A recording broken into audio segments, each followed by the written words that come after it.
Welcome to Classwork 9.2, textbook section 6.7. Today we're going to finish up talking about vectors. So to get right into it, let's start by defining a couple of vectors. Let's say we have some vector v. Let's define that as some constant a1 times I plus b, some constant, times j. And we're also going to define vector w as a2, some other constant, times I plus b2 times j. So there we have two vectors. Today what we're going to talk about is an operation called the dot product. And this is basically a defined operation, meaning it's like a very mechanical. There's not a lot of concept here. It's purely just remembering what happens. If you do the dot product, it looks like you're kind of multiplying them, but we just say dot product. All you do is you take the components of the x portion or the I portion, a1, a2. You multiply those together, and then you add the components of the y part. Forgot that one there. b1 times b2. And that is the defined operation of the dot product. So make sure you box that, very important. And what's important to note here is that notice how this is a constant. The dot product is a constant, meaning it's not a vector, it's just going to be a singular number. So let's try to do a couple examples here with that dot product. So the dot product of v and w. So for letter A, let's put the x components together. 5 times negative 3, that is negative 15, plus negative 2 times 4, that's negative 8. The dot product here is negative 23. Done. B, what's a dot product of w times v? Notice how if you switch it, nothing should really happen, because you're going to get the same thing, negative 15 plus negative 8. That is also negative 23. So for this example, notice how it's just v and v. So all we're going to do is push the x components together. So 5 times 5 is 25, plus negative 2 times negative 2 is 4. We add that, we get 29. So notice how it's very mechanical. All you do is you multiply the x components, multiply the y components, and then add them together. You get your constant, and that would be the dot product. Done.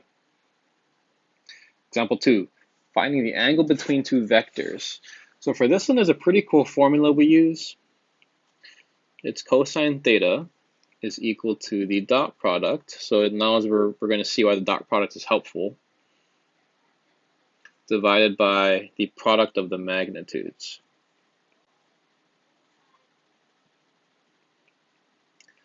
So the notation here is kind of tricky. So really take your time to make sure you understand how to use this formula. So note, this top part is the dot product. So think of multiplying two vectors as the dot product. Now the bottom, this part right here, this is regular multiplication. This is the product of the magnitudes. And this will be the last extra credit opportunity. The proof of this is pretty cool. If any of you can prove why this is true, I'll give the class an extra point on your last exam. And the stipulation is that if you've already done a presentation, then you cannot do this one. But again, this one's pretty cool. I highly recommend someone present this. It's very interesting. So we're going to go right into it and use it. So find the angle between our two vectors, v and w. So we're going to write cosine of theta is equal to the dot product. So dot product, 3 times negative 1, that's negative 3, plus negative 2 times 4, that is negative 8, divided by the magnitude. So hopefully you can do the magnitudes in your head. If not, that's okay. The magnitude of v is the square root of 3 squared plus negative 2 squared. That would be the square root of 13. And the magnitude of W is the square root of -1 squared plus 4 squared. And that is the root of 17. So now we have the bottom root 13 times root 17 right there, which means from here you would need a calculator. So you just type this into your calculator. Theta is equal to cosine inverse of -11 over the root of 13 and the root of 17 like that. I do recommend you use degrees here. You could use radians, but degrees is just easier to think about. And then you're going to get theta is equal to 137.7 degrees. So that would be the angle between our two vectors there. Meaning if you were to like put them together, like one vector like that, one vector like that,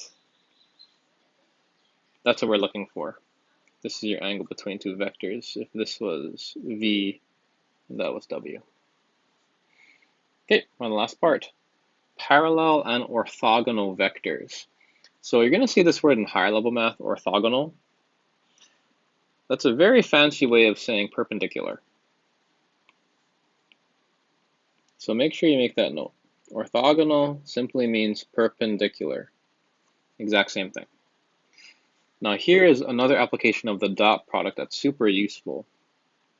If the dot product of V and W is equal to 0, then vector V and vector W are orthogonal. Now you might be wondering why, like how does that even happen? Well, that's because of the formula here. Recall this formula right here. Imagine the dot product were 0, so this piece right here, let's say it were 0, it'd be cosine theta is equal to 0 over the magnitudes, V and W. But 0 over anything is just 0, so that doesn't matter. So cosine theta is 0, and theta, if cosine theta is 0, we know that theta must be 90 or 270. And essentially, you kind of ignore this one, we just use this 90. That means the angle between the two vectors is 90 degrees, meaning the two vectors are like that. We could say 270, but the 90 is easy to think about because we don't want to talk about that part of the vector. But that's kind of the proof of why the dot product is very useful, because of this cosine formula. It tells you very quickly if they're perpendicular.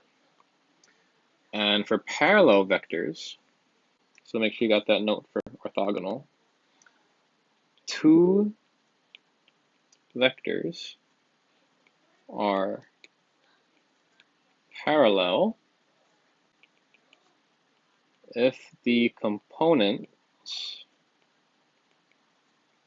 are proportional. So I kind of think of it as if you have some constant k, if you can multiply that to your vector v and create vector w, that's going to mean your vectors are parallel.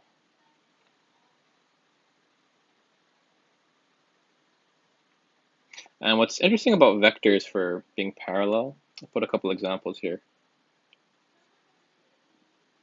Because the positions are not fixed, there are actually a number of ways vectors can be parallel. Your vectors could look like this. They could go in the same direction. Those would be two parallel vectors. They can even be in opposite directions like that. As long as the components are proportional, because the positions are not fixed. So put a big star. Positions are not fixed. So all we're really concerned about is direction. So let's do a couple examples here. Are the vectors v and w orthogonal? So to do this, just check if the dot product is 0. So the dot product, v and w, that's 6 plus -6. That is 0. So the dot product is 0. Therefore, v and w are orthogonal. And yes, for now you want to write this just to have nice mathematical form here. Now what about the next v and w? Well, we can see that if we do the dot product, we get 2 times -4 plus 1 and -2. That's -8 minus 2, that's -10. So at this point, we can see the dot product is not 0, which means they are not orthogonal. But notice how they are proportional, because if I do -2 times v, I will create vector w. So since they're proportional, I'll write v and w are proportional, therefore v and w are parallel. And we didn't really need this part. I just did that to show you that it's non-zero. Okay, that's it.